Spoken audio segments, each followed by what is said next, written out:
Danvers State Hospital in Massachusetts was the inspiration for H.P. Lovecraft's Arkham Sanitarium. It was demolished in 2006, but before they tore it down, workers found something hidden in a wall. A diary. I was the historian who read it. And I wish I hadn't. In 2005, a demolition crew was removing interior walls in the Kirkbride building, the original 1878 structure. Behind a wall on the third floor, they found a small leather journal, wrapped in oilcloth. The pages were yellowed but legible. The diary belonged to a female patient, committed in 1932. Her name was Eleanor V. She was 24 years old. According to the hospital records, she was admitted for melancholia with delusions. She died in 1934. Cause of death, refusal to eat. I was hired by a local museum to authenticate the diary. I spent 3 weeks reading it. The first half was sad but normal, descriptions of the ward, the food, the nurses. But the second half changed. Eleanor began writing about the man in the ceiling.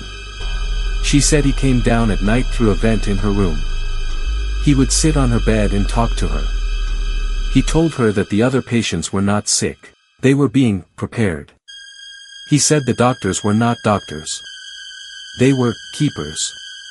On September 12, 1933, Eleanor wrote, "He told me the truth today. This place is not a hospital. It is a farm. We are the livestock. They are not curing us. They are collecting us." He showed me the tunnel. The one under the floor. He said it leads to the furnace. Not for bodies. For something else. I went to the archives. I pulled the hospital's maintenance logs. In 1933, there was a work order to seal a sub-basement tunnel. The reason, unsafe. Unauthorized access. No further details. I cross-referenced with patient deaths. In 1933 alone, 47 patients died. The official causes were TB, heart failure, malnutrition. But Eleanor's diary listed names. She said the man in the ceiling told her which patients had been taken. All 47 names matched. The last entry was dated October 30, 1934. Eleanor wrote, "He said I have to go with him now. He said I'm ready. He said the furnace is warm. Goodbye. Don't look for me." Eleanor died the next day. The official record says, refusal to eat. But her body weight at death was 98 pounds, she was 5 feet 6 inches. She starved. Or she was starved. I don't know which is worse. The diary is now in a private collection. I was asked not to publish it. But sometimes, late at night, I think about the man in the ceiling. I wonder if he's still there. In the ruins. Waiting for the next patient. Or the next historian. Trans-Allegheny Lunatic Asylum in West Virginia operated from 1864 to 1994. It housed over 2,400 patients at its peak, in a building built for 250. I went there as a skeptic. I left as a believer. But not because of what I saw. Because of what followed me. In 2017, I joined a public ghost hunt at Trans-Allegheny. We were split into small groups. My group was assigned the criminally insane wing, a separate building where violent patients were kept in solitary confinement cells. The cells were tiny, maybe 4 feet by 8 feet, with a concrete bed and a steel door with a small window. Some still had chains bolted to the walls. At 11 p.m., we were told to sit in silence in the main corridor. No flashlights. No phones. Just listen. I sat with my back against the cold stone wall. For 10 minutes, nothing. Then I heard it. Footsteps. Not from the end of the hall. From inside the cell directly across from me. The door was closed. The room was empty. But I heard footsteps walking in a circle. Slow.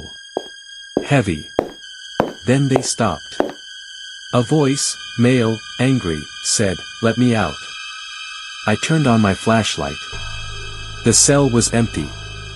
But the steel door was now slightly open. It had been closed. I know it had been closed. My group leader saw my face. He walked over, pushed the door shut, and said, "They do that. Don't open it." At 2 a.m., I was alone in the corridor. My group had gone to the bathroom. I heard the footsteps again.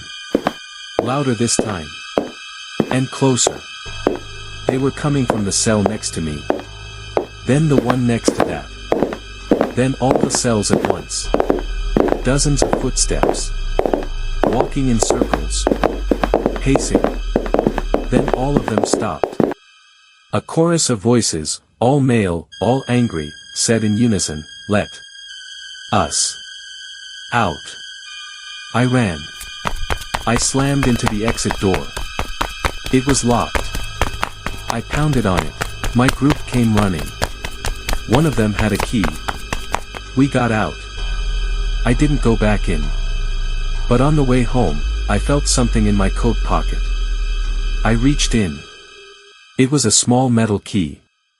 Old, rusted, with a tag that said, "Solitary, Cell 4." I had never been in that cell. I had never touched that key. To this day, I don't know how it got there. I keep it in a drawer. Sometimes, at night, I hear it rattle. As if something wants it back. I returned the key to the asylum a year later. I mailed it anonymously. But the night after I mailed it, I dreamed of the corridor. All the cell doors were open, and inside each one, a man stood facing the wall. They all turned at once. They had no faces. But I knew they were smiling. I woke up with scratches on my arm. 3 parallel lines. Like fingernails. I still have the scars. I never went back to an asylum. And I never will.